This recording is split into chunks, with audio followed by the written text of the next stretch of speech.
You're listening to the Veterinary Innovation Podcast.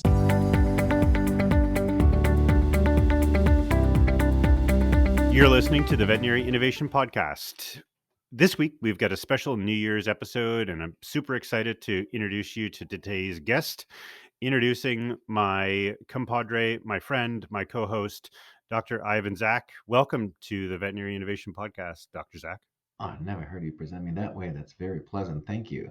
Ivan, Zach, excited to be here. We don't have a guest today because I guess I will be the guest. We're going to be talking about my recent, well, I shouldn't call it it's the Veterinary Integration Solutions together with Galaxy conducted the second survey on burnout, and we're going to talk about the results. So, Dr. Zach, Ivan, what's this study all about? I can't help loving your boat. So essentially, what we did last year, it was our first slice towards this. I wanted to understand if we're burnout, how much we're burnout, and are there any specifics to related to gender, age, any professional education, and things like that. So last year we surveyed 1,500 people. This year we surveyed 1,600 people. And we added some more questions this year. The interesting ones were about the work life balance. So we added a specific survey to that to understand how that relates to the burnout. We sliced it a little more by gender to understand if there's more burnout depending on the gender. And also we added some questions around goal settings, which was my sort of hypothesis that I wanted to dive into. So happy to answer to any of those specifics. Sounds great. So, why are you doing this, and what is the purpose of the survey? That's a very good question. The reason why I'm doing it is because in 2009, I left profession because I burned out and almost lost my life. And the experience through that was I was ashamed, embarrassed, and didn't want to talk about it. But 11 years later, I realized that I can potentially find a solution because I experienced it firsthand. So I'm trying with the next chapter in my career to actually determine why we have such a high burnout and suicide rate in our profession, and then find management methodologies to combat that. So that's why I'm doing that. That's great, and you got a quite a crew behind you now working to help you kind of push this purpose forward. So pretty awesome. I would say that the crew is doing the job. I'm just the front man chatting about it with you here, but they are actually doing the heavy lifting. So I really want to do the shout out to all the team at Galaxy and VIS, especially Galina, our head of PR, who is just phenomenal. And she was creating the study, and our head of people and culture, Lauren Catenacci, Dr. Catenacci, who is a PhD in psychology and heading our people and culture department. So she helped with diving into statistics and stuff like that. Awesome. So it's a really interesting time of year. Happy holidays to all of our listeners. Thanks for being here. Thanks for listening to our podcast. It's an interesting time of year because often at the end of a calendar year, we often sit back and we think to ourselves, I should set some goals. Maybe we reflect on the year that we've just gone through. And it's been interesting with the pandemic. But I'm interested to introduce this next question because of the time of year, because of the holidays and the New Year's and people's New Year's resolutions. What was the most interesting finding of the survey this year? Well, there's a couple.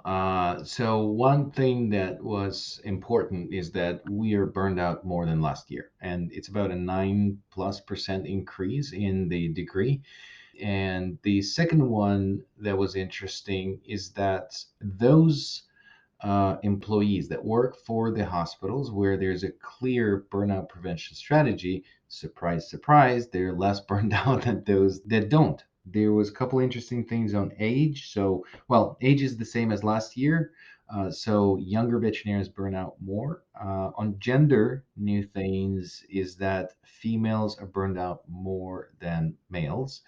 And interesting on age as well, actually, going back, every age category is burned out more than last year, but most burned out the same as last year are younger veterinarians. And the cool one that I think that's where you're going with the conversation about New Year resolutions is the goal setting. So my hypothesis last year was that one of the reasons why veterinarians burn out, especially younger ones, is because when they reach their status or title of a doctor, and they've been going to get that over, you know, 15, 20 years towards that goal. So it's a very, very extended goal from their childhood that they wanted to become a veterinarian. Then when finally they do become a veterinarian, they get stuck with these high loans doing exactly the same thing over and over, and they don't set their goals. Yeah, it's fascinating, isn't it? And so, both of us running companies, leading teams, and SMART goals or rocks or whatever we want to call them are pretty important. We've just gone through our annual planning as an organization, which is 3 days, locked in a room, chatting with my leadership team. And we spent a ton of time kind of figuring out what we want to accomplish for the year, what we want to accomplish for the quarter. And I'm curious to get your take on this because I know this is something that you're pretty passionate about. And why do you think it has such a big impact when it comes to burnout prevention? Just simply setting some goals. Yeah, so we also had a quarterly planning, and I'm going to go into that, but I wanted to give another shout out to my team because I even posted it on LinkedIn. We had this. This was a first experiment for me how we set the goals for the organization. So we essentially went over 6 board objectives, 12 leadership goals for the year, and 8 departments discussed 50 rocks, 152 milestones, and conducted 45 micro meetings in a span of 3.5 hours. So that's what we did at Galaxy. That was nuts. Did you guys take like 55 Red Bull before you went into this? It was really cool. It was very well orchestrated, and we actually accomplished that because the most important thing in the goal setting in the organization is not just setting your goals, but also understanding how they depend from one another. So the dependencies between different departments are very important, and that's what essentially we use our quarterly planning for. We get ready before that, and then in the meeting we actually lock the dependencies so everybody knows what is required from each other. Let's just double click on the goal setting, for our listeners. So it's New Year's, they're thinking about it. What is a SMART goal? Well, it's, the SMART goals were used for a very long time, and I'm sure a lot of listeners heard about it. It's the specific, measurable, achievable, relevant, and time-bound goals. The challenge with the New Year resolutions that I have is that usually it's a short-lived. It's sort of, it's after you had a bunch of turkey, the Christmas weight. When you gain that, you're like, I'm lazy. I should go to the gym. So I tried different ways of setting goals in my experience, and I like setting goals actually. So towards the new year, I check the boxes on the goals. So I actually achieve them, not set them towards the New Year's, and then I set them at the beginning and continue. So that was one thing. I didn't do it this year, but I went through this training on flow last year, and I keep talking about it. The interesting thing is that I think that the goals shouldn't be set only for the set period of time, like a year. But if you have a massive, what they called in the course that I took on flow state, if you decide what is your purpose in life, what do you want to do, what is your massive transformative goal, and then understand what does it look like, and then you can slice it into smaller pieces, and then you can say, okay, well, that's what I want to look like, have whatever it is, and accomplish. In 10 years, and it has to be combined from 2 parts. One, it's something for you, that's your passions. You have to love what you do in order to achieve goals, otherwise you'll just drop it. If you hate gym, don't go, don't sign up for a gym. You're not going to do it.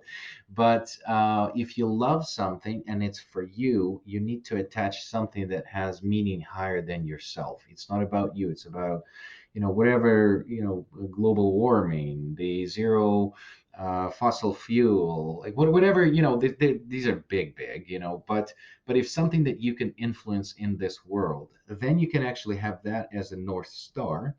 And then towards that, you can chunk it and say, okay, well, if that's my North Star, what can I do in 5 years? What can I do in 1 year? What I should be doing in a quarter, and then in a month. And then you can actually trickle it down and break it down to almost daily things. So I used to have on my mirror in the bathroom things that I had goals to become a better parent, a better leader, a better athlete. Better haircut. Bit of haircut, that's gone. So crossed off the list. Well, maybe I achieved that. And now I have a perfect haircut, And it's permanent. and the permanent. So it's the goal is just solid. It's achieved. But that's how you have to break them down, because if you don't have it really measurable, and it doesn't have to be just 1 year, then you can't break it down into smaller pieces. And if you don't break it down to smaller pieces, you don't know what is this today that you want to accomplish to make one little step towards that higher goal. Yeah, no, that's great. And I mean, definitely do some research on SMART goals. We'll link something in the show notes, but I think the basic concept is, at least look at a year, maybe 5 years, maybe the rest of your life, and then break it down into small pieces. And guess what? If you're in this profession and you do this, it's going to reduce your rate of burnout. So it's pretty cool. All right. So moving along, why do you think burnout increased this year? Is it because of the pandemic or is it some deeper problem? So this year, I mean, it's obvious. So the pandemic is definitely influencing, and this is interesting. There's an interesting finding that I had through Galaxy Experience trying to find employees, because everybody's talking about how not enough employees it is. The turnover is huge, and pandemic influenced that. Everybody also is talking about how there's too many dogs and everybody got a COVID puppy. It actually is not that impactful as we all talk about it. Yes, the population of animal grows, but it grows almost the same as it did before. The reason why we burn out more is because our workflow drops.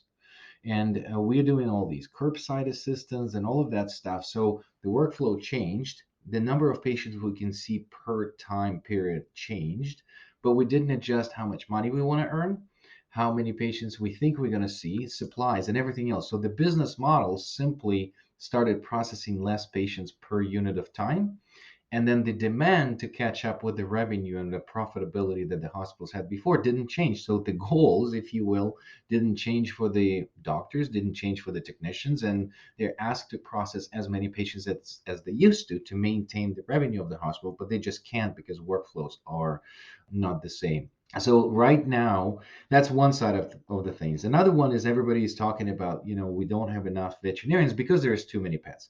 Well, there's not too many pets. There's really backlog of the pets that need regular preventative care. And then there's these workflows. But what we found at Galaxy, as we started, we ran our campaigns for the last 3 months, very targeted in only 3 states. We had 250 people apply for a job. And that's in this market that everybody's talking about there's no people. So my assumption is that it's not the market of not enough supply, it's a market of really shitty jobs. That's really interesting and kind of dovetails into the next question. So, what advice do you have for people that are feeling like they don't know what's going on? Maybe they feel like they might be burnt out. Maybe they're at the end of the rope. What advice or what kind of findings have you found through this study that might be for the people listening? So vets are notorious for not setting boundaries. This is basically, we don't say no. We don't say no to the next case to see. The heroism in the clinics is promoted starting from the vet school, and people are bragging about how many patients they've seen yesterday. The study very clearly indicates that if you go over 30 patients a day that you see, the burnout skyrockets, and that the correlation between how many patients and how burned out you are is there. So, therefore, if you don't set the boundaries and if your employer doesn't respect the boundaries that you set and they keep pushing it, quit your job. And it's quite radical, but there's enough employment out there. And I think that be brave enough to not get stuck at the work that doesn't respect your personal space, boundaries, and your work life balance. Also, you should find some other ways to manage stress. So make sure that you unplug, make sure there's all the practices, and there's better people that talk about this that practice it a lot. But I practice meditation. Unplug from work. Make sure that you're taking weekends. Make sure that you're not working more than 5 days a week. And if you're in emergency work, less than 5 days a week. And setting goals, we talked about that. Another cool thing in setting goals, the goals could be attached to learning. But in my case, I never got boarded in anything. And I really wanted to be a radiologist, but I'm not smart enough. And it takes another 4 years essentially after the veterinary education to get boarded in something else, at least 4 years. So don't make a choice between I'm just a vet and then I'm a boarded vet. You can do progression if you set the goal. I want to learn how to do an ultrasound of the abdomen, and then break it down into 4 quarters. First quarter, learn how to do ultrasound of the abdomen. Next one of the heart. Next one of the chest. Whatever it is, but break down the goals in learning. Those are perfect for veterinarians who love to study. and make sure that you choose the employer that is passionate about growing their people and it's incorporated and measured. So you want to work for someone who measures the success of employees not only financially but actually in their professional growth, and also measures internal, it could be NPS score, internal employee net promoter score, which is very interesting. Usually we use it on the customers and ask how likely you are to recommend this particular product to someone you know. Well, in the work environment, how likely you would be to recommend to work in this organization to someone you know. Yeah, it's really interesting. It's ENPS is what they call it, and we just recently did that at Talkatoo, and we're 9.2 out of 10. So pretty excited Very about that. good. That's kind of neat. I've got one more thing to add to your list there of what advice would you give. I would say go for a walk in the forest, which is kind of funny, but give it a try. What advice would you give to employers that are listening to the podcast that are really worried about their teams burning out? So, when we asked in the survey, we asked about who has does your employer have the burnout prevention strategy? A lot of people answered it, and 87% said they don't because people don't really know what it is.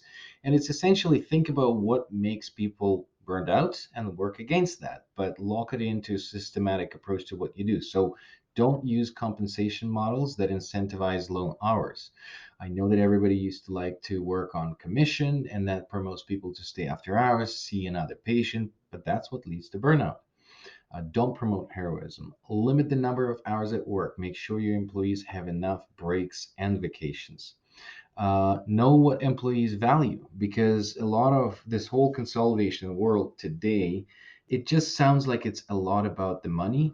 And if there's a purpose that your employees are not sharing with you or the core values, this is a topic we talked about it many times about the core values. But the thing is that they're important. Your core values should resonate with what you do. They should not be separate. They shouldn't be somewhere on the wall and then nobody talks about them. And as Shawn and I, we both use Traction. We use our core values to review people, hire people, and fire people.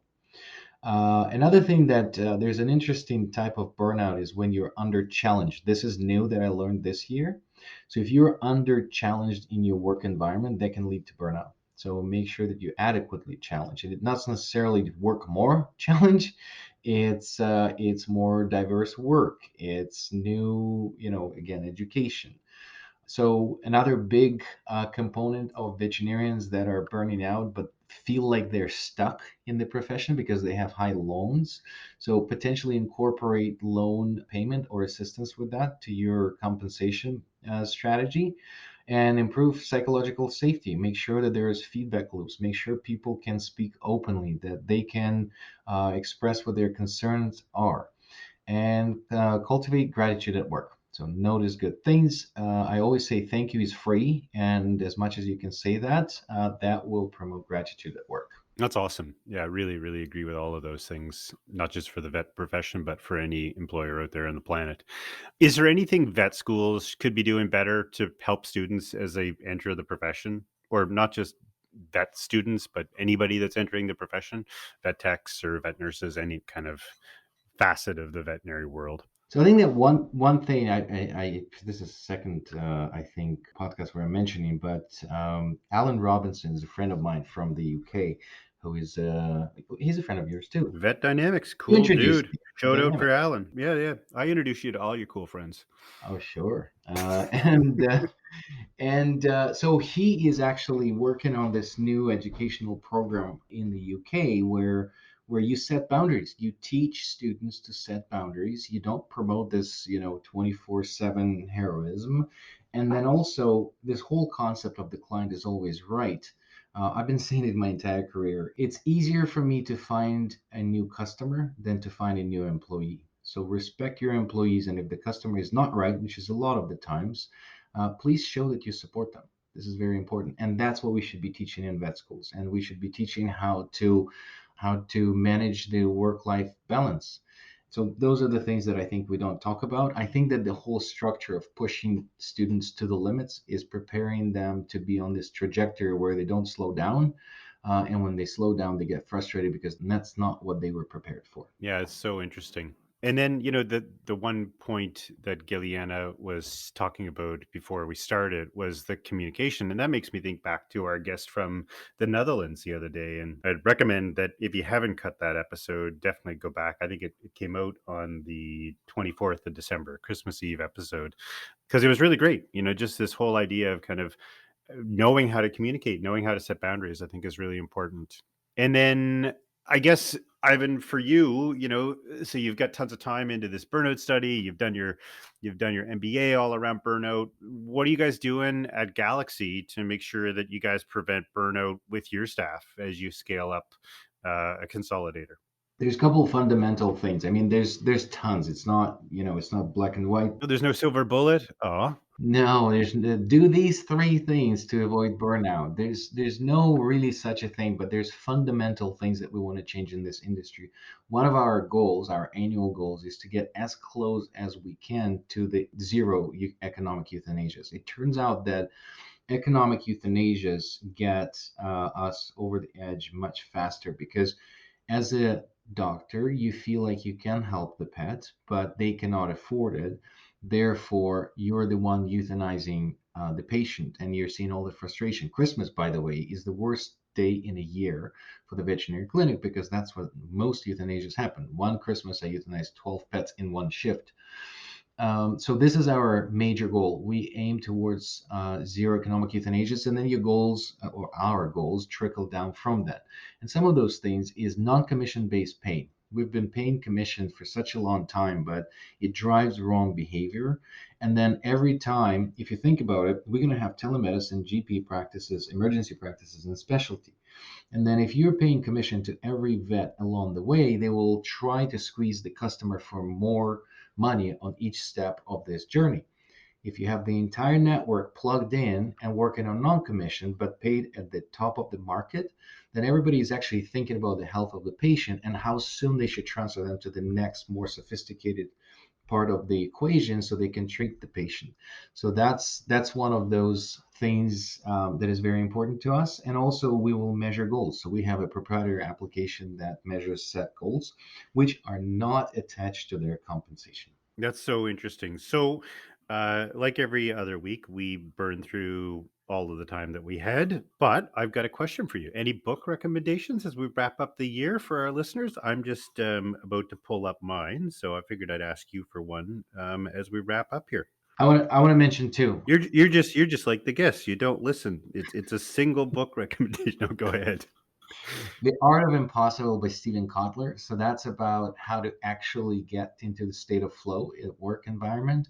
Fascinating. And it's a sequel to Steel and Fire that we talked about here in the past.